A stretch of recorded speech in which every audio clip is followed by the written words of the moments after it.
Assalamu alaikum. Welcome back to my channel Spice Up by Taulat.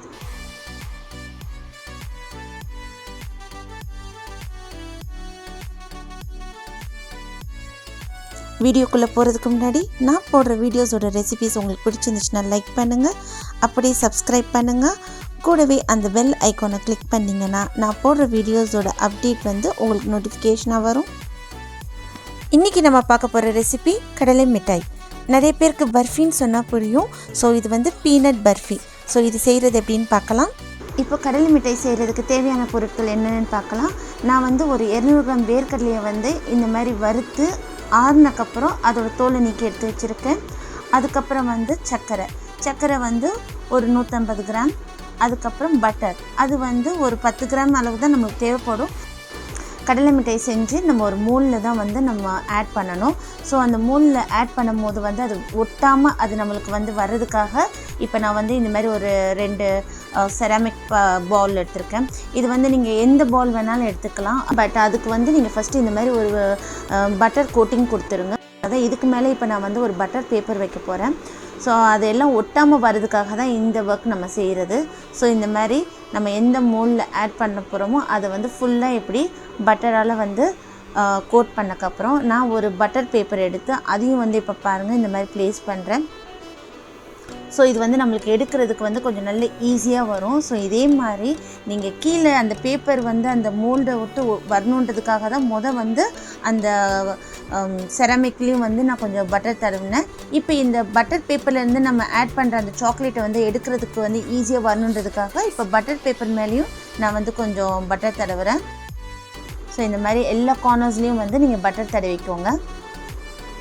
இப்போ நம்ம butter தடவி இது ஒரு பக்கம் இருக்கட்டும். இப்போ அடுத்து நம்ம ஒரு கடாயை ஹீட் பண்ணி அதில் நம்ம எடுத்து வச்சுருக்க 150 கிராம் சர்க்கரையை இப்போ நான் இதை நல்லா மெல்ட் பண்ணணும்.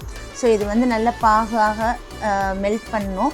ஸோ இது மாதிரி திரி ரொம்ப ஸ்லோவில் வச்சுக்கிட்டே இந்த மாதிரி சொட்டை பண்ணிக்கிட்டே இருங்க. ஸோ இந்த சீனின்றது எல்லாம் ஃபுல்லாக கரையணும், நல்லா கம்ப்ளீட்டாக கரையணும். இந்த கடலை மிட்டாய் நீங்கள் சர்க்கரையை வச்சு தான் செய்யணும்லாம் கிடையாது. நீங்கள் வெல்லத்தை வச்சு கூட செய்யலாம். நான் எப்பயுமே சீனி வச்சு தான் நான் செஞ்சுருக்கேன். ஸோ அதே ஸ்டெப்பை தான் உங்களுக்கு நான் சொல்கிறேன். ஸோ நீங்கள் வெல்லம் வச்சும் செய்யலாம், நாட்டு சர்க்கரை வச்சும் செய்யலாம். ஸோ இது அவங்கவுங்க விருப்பம். ஸோ இதை கம்ப்ளீட்டாக நம்ம மெல்ட் பண்ணிவிட்டு அதுக்கப்புறம் தான் அடுத்த இன்க்ரீடியண்ட்டை ஆட் பண்ணணும். ஸோ 200 கிராம் வேர்க்கடலைக்கு 150 கிராம் சர்க்கரைன்றது கரெக்டான அளவு. சில பேருக்கு இனிப்பு கம்மியாக வேணும்னு நினைக்கிறவங்க கொஞ்சம் நீங்கள் வேணால் சர்க்கரையோட அளவு கம்மி பண்ணிக்கலாம்.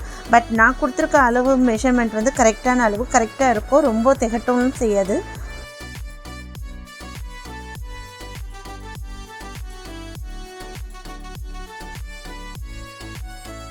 இப்போ பாருங்கள் சர்க்கரை எவ்வளோ அழகாக மெல்ட் ஆயிடுச்சுண்டு. ஸோ இந்த மாதிரி அது மெல்ட் ஆனோன்னு இப்படி தான் இருக்கும். சர்க்கரை மெல்ட் ஆகிறது ஒரு 5 to 10 மினிட்ஸ் ஆச்சு எனக்கு. இப்போ அதில் ஒரு 10 கிராம் அளவுக்கு பட்டர் ஆட் பண்ணுறேன். ஸோ இதுவும் நல்லா மெல்ட் ஆகட்டும். அந்த ஹீட்லேயே கொஞ்சம் நேரத்தில் பாருங்கள் அந்த பட்டர் நல்லா மெல்ட் ஆயிரும். ஸோ நான் இது ஃபுல் அண்ட் ஃபுல் கம்ப்ளீட்டாக திரி ஸ்லோவில் வச்சு தான் நான் அந்த சாக்லேட்டே நான் செய்கிறேன். இப்போ அடுத்து ஒரு 1/2 டீஸ்பூன் அளவுக்கு வெண்ணிலா எசன்ஸ். இது ஆப்ஷனல் தான். ஸோ இது நீங்கள் நார்மலாக சாப்பிட்ற கடலை மிட்டாய்க்கும் இதுக்கும் கொஞ்சம் வித்தியாசம் உங்களுக்கு அதை சாப்பிடும் போது கண்டிப்பாக தெரியும். ஸோ நல்லா இருக்கும். நீங்கள் இன்ஷால்லா நீங்களும் செய்யும் போது இந்த மாதிரி வெண்ணிலா எசன்ஸ் கொஞ்சம் ஆட் பண்ணி பாருங்கள். அடுத்து நம்ம எடுத்து வச்சுருக்க 200 கிராம் வேர்க்கடலை. ஸோ இது வேர்க்கடலையை நம்ம ஆட் பண்ண உடனே நம்மளுக்கு அப்படியே கட்டி பதத்துக்கு ஆகும், சரிங்களா? ஸோ அந்த நேரத்தில் கொஞ்சம் ஃபாஸ்ட்டாக நீங்கள் இந்த மாதிரி கிளறி விட்டு அந்த சீனி பாகு ஃபுல்லாக அந்த வேர்க்கடலை மேலே கோட் ஆகணும். ஸோ கொஞ்சம் வேகமாக இதை நீங்கள் இந்த மாதிரி நான் கிளற மாதிரி கொஞ்சம் இது பண்ணுங்கள். அப்போ தான் எல்லா வேர்க்கடலை மேலேயும் அந்த சீனி பாகு கோட் ஆகும்.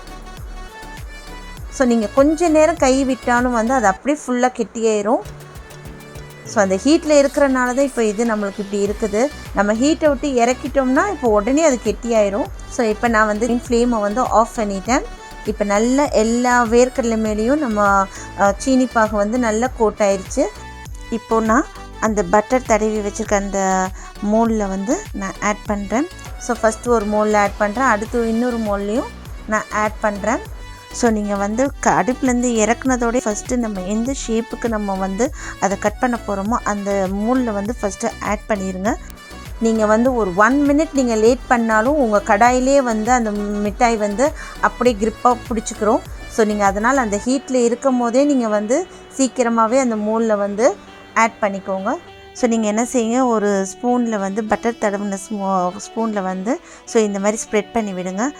ஏன்னா வந்து அந்த ஸ்பூனில் நீங்கள் வந்து பட்டர் தடவலைன்னா அந்த நம்ம செஞ்சுருக்க இந்த கடலை மிட்டாய் வந்து அந்த ஸ்பூன்லேயும் ஒட்டிக்கிறோம். ஸோ அதுக்கு தான் கொஞ்சம் நல்லா பட்டர் தடவிட்டு இந்த மாதிரி நல்லா வந்து எல்லா சைடு எல்லா கார்னர்லேயும் நம்ம நல்லா ஸ்ப்ரெட் பண்ணி விடணும். ஆக்சுவலி இது வந்து கரெக்டாக 1 மினிட்டுக்கு தான் இந்த மூலில் இருக்கணும். ஜஸ்ட் இது ஒரு ஷேப் கொடுக்கறதுக்காக தான் இந்த மூலில் வைக்கிறோம். ஸோ இப்போ அந்த பேப்பரை நான் அதுலேருந்து எடுக்கிறேன் பாருங்கள், எவ்வளோ ஈஸியாக வந்துருச்சுப்பாங்க. இது ஏற்கனவே நம்ம பட்டர் தடவி வச்சுருந்தனால தான் நம்மளால் சீக்கிரமாக எடுக்க முடிஞ்சிச்சு, இல்லாட்டி ஹார்டாயிரும். ஸோ இப்போ நம்ம அந்த மூல்லேருந்து எடுத்தாச்சு.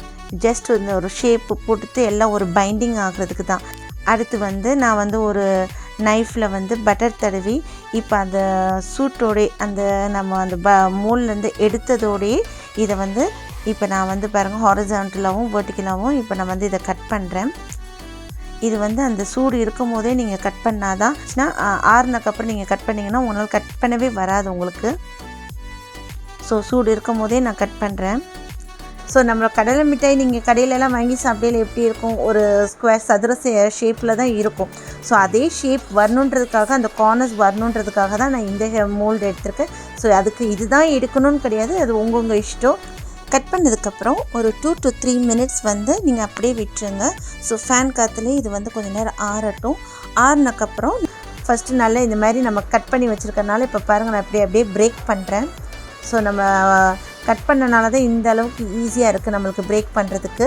ஸோ நீங்கள் வந்து கட் பண்ணாமல் வச்சுருந்தீங்கன்னா நம்மளுக்கு வந்து அந்த ஷேப்புக்கு நம்மளால் அதை பிரேக் பண்ணி எடுக்க முடியாது. இப்போ அந்த பட்டர் பேப்பர்லேருந்து நான் ஒன்றா இப்போ எடுக்கிறேன் பாருங்கள். ஸோ இது ஃபுல்லாக வந்து நம்ம ஏற்கனவே அதில் பட்டர் தடவி வச்சுருந்தனால நம்மளுக்கு ஈஸியாக வருது.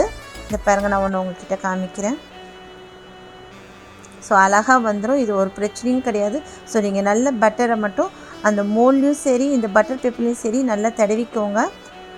ஸோ மோலில் ஆட் பண்ணக்கப்புறம் கரெக்டாக 1 மினிட்டில் நீங்கள் வந்து அந்த மோல்லேருந்து அந்த பேப்பரை எடுத்துடணும். அதுக்கப்புறம் ஒரு கட் பண்ணி நீங்கள் ஒரு 2 to 3 மினிட்ஸ் கழித்து தான் பேப்பரை விட்டு எடுக்கணும். ஸோ நீங்கள் ஃபஸ்ட்டு கட் பண்ணிடுங்க அந்த லேசான சூடு இருக்கும் போதே. ஸோ இதுதான் உங்களுக்கு நான் சொன்ன சின்ன சின்ன டிப்ஸு. அதேமாதிரி அந்த வெண்ணிலா எசன்ஸோட டேஸ்ட்டு வந்து உண்மையிலே நல்லா இருக்கும். நீங்கள் கண்டிப்பாக வந்து அதாவது வந்து அது கண்டிப்பாக ஆட் பண்ணுமான்னு கேட்டிங்கன்னா இது வந்து ஆப்ஷனல் தான். பட் நீங்கள் ஆட் பண்ணிங்கன்னா அது உண்மையிலே அது ஒரு நல்ல ஒரு டேஸ்ட் கொடுக்கும் உங்களுக்கு. கடலை மிட்டாய் is ready to taste. Actually நிறைய பேர் வந்து வேர்க்கடலையை வந்து மிக்சியில் கொஞ்சம் 1-2 நுணுக்கி கூட செய்கிறாங்க. பட் அப்படி செஞ்சால் நம்ம மிட்டாய் வந்து ரொம்ப ஹார்ட் ஆகுறதுக்கு சான்சஸ் இருக்குது. ஸோ அப்படி ட்ரை பண்ணுறதை விட நீங்கள் இப்படி முழுசாக, அதாவது வறுத்து தோலை நீக்கி அதுக்கப்புறம் அப்படியே முழுசாகவே நீங்கள் ஆட் பண்ணி பண்ணுங்கள். இப்படி முழுசாக சேர்த்திங்கன்னா உண்மையிலே நம்ம அதை கடித்து சாப்பிடையில அதோட டேஸ்ட் உண்மையிலே நல்லாயிருக்கும். வேர்க்கடலை நம்ம வந்து தினைக்கும் எடுத்துக்கிறது வந்து ரொம்ப ரொம்ப நல்லதுங்க. ஸோ அதில் நிறைய பெனிஃபிட்ஸ் இருக்குது. ஸோ கண்டிப்பாக நீங்கள் மற்ற நட்ஸுங்க சாப்பிட்ற மாதிரி இதையும் வந்து தினைக்கும் எடுத்துக்கலாம். ஸோ பெண்கள் வந்து வேர்க்கடலை எடுத்துக்கிட்டாங்கன்னா அதில் நிறைய பலன்கள் இருக்குங்க. ஸோ கண்டிப்பாக இந்த ரெசிப்பியை நீங்கள் உங்கள் வீட்டில் செஞ்சுட்டு எப்படி இருந்துச்சுன்னு உங்களோட கமெண்ட்ஸை வந்து என்னோட ஷேர் பண்ணுங்கள். இன்ஷா அல்லாஹ் அடுத்து ஒரு நல்ல ரெசிபியோடு நான் உங்களை சந்திக்கிறேன். அன்டில் தென் பாய், டேக் கேர், அஸ்ஸலாமு அலைக்கும்.